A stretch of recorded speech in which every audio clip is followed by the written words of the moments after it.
Good morning to you. How you doing today? It is time for the Breakfast Club this morning on Classic Rock Quick 100.1.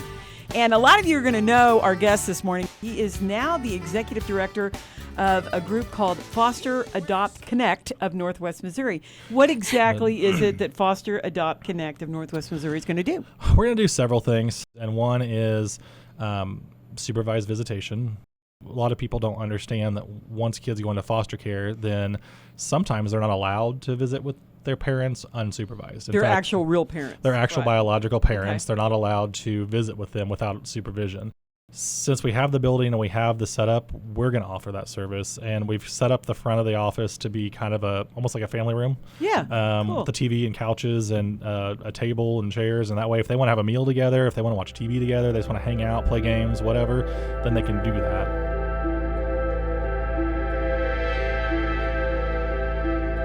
I always wanted to adopt. My wife and I both always wanted to adopt. And what's weird about that is we both wanted to adopt from foster care. We had always kind of talked about adoption, and I actually had looked into a domestic newborn adoption prior to even getting married. So I had always planned to adopt children.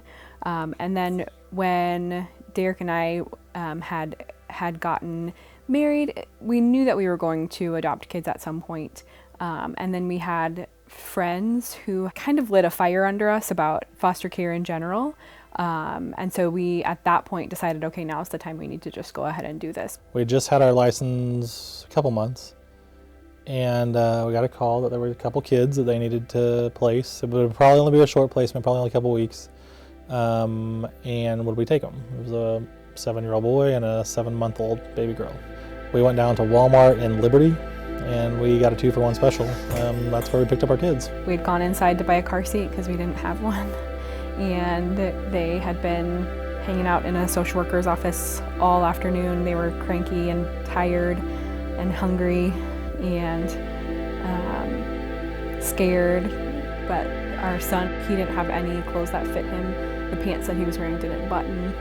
And the baby came with a lot of clothes that were various sizes that were not things that she actually could wear. So yeah, we got home super late our first night because we were in the city trying to find clothes and everything that we would need for children because we didn't have any kids. And it's hard to prepare for a foster placement because you never really know what they're going to call you with, whether it's going to be a boy or a girl or a baby or a teenager or anywhere in the middle. And it's hard to be prepared for anything, but yeah, that was our first day together. The foster system's tricky because you're raising somebody else's kid, and you may or may not have them forever. It's about 50-50 shot. As how adoption versus return to home, the ratios come out. So it's hard because if you were to send those kids back, can you handle that? Would you be able to live with that? But it's different when they're not fully yours. I only had the kids about 2 weeks, and my wife and I just had to have a conversation, and I said, this is really a lot. Like, this is a lot. If they were to call me and say, we want to come pick up the kids, I think I would just say, well, what time are you coming? You know, the goal in the foster care system is always reunification initially. So, you know, the kids had been well taken care of for the most part. Our son was really well-mannered and very polite, and the baby was really good and slept really good for a baby. And so I was pretty certain that they would be reunified actually relatively quickly. And then, you know, we were relatively still newlyweds and hadn't had kids before, so the first couple of weeks were a little overwhelming. And we kind of had started to think like, man, maybe when they are, you know, moved back home, we'll just be done. We won't do this anymore because this is a lot of work. And then they called 2 days later and said we're coming to get the kids. And for whatever reason, I was like, why? And she said, well, it's just they were kids from Kansas City. The kids were from Kansas City. She said it's just not convenient having you up there and us down here. And I was like, well, they taught us in our training every time you move a kid that traumatizes them. She's like, well, yeah. And I said, so you're going to traumatize these kids for your convenience? And so we kind of, dug our heels in and decided at that point, like, no, we're going to fight for these kids and what's right for these kids. And so then at that point, I think 2 weeks in, really, they became ours. We didn't know that we would get to adopt them until much later, but that's kind of when we took ownership of these kids. How did you get involved? You mentioned that you were on the board of the state of Missouri. How did all that come about? We ended up getting our kids, and truth be told, we were completely overwhelmed. And they called me and said, we're going to move these kids. And I asked why, and they said, because it's not convenient. When she said that, suddenly I kicked into parent mode, and I was like, no, that's not happening. And it kind of went to war, and I really kind of went to war and wrote some letters, some things, and caught the attention of some people, including Lori Ross, the CEO of Foster Adopt Connect, and they helped us through it. But what happened was they needed somebody to represent people. They needed somebody to help people up here, and they were like, "Where does he live?"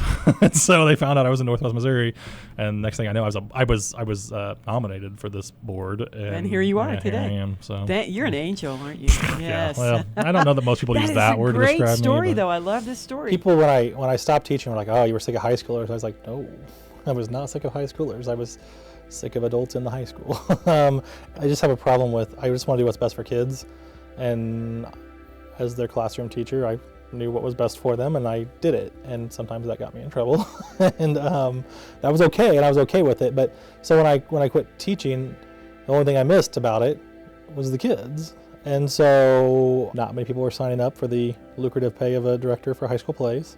I had the option, and I was able to do it still, and that gave me my kid fix. I still got to hang out with the kids. It was almost like being the grandparent. Like, I get to come in, play, and then send them on their way for somebody else to deal with discipline and grades and stuff like that.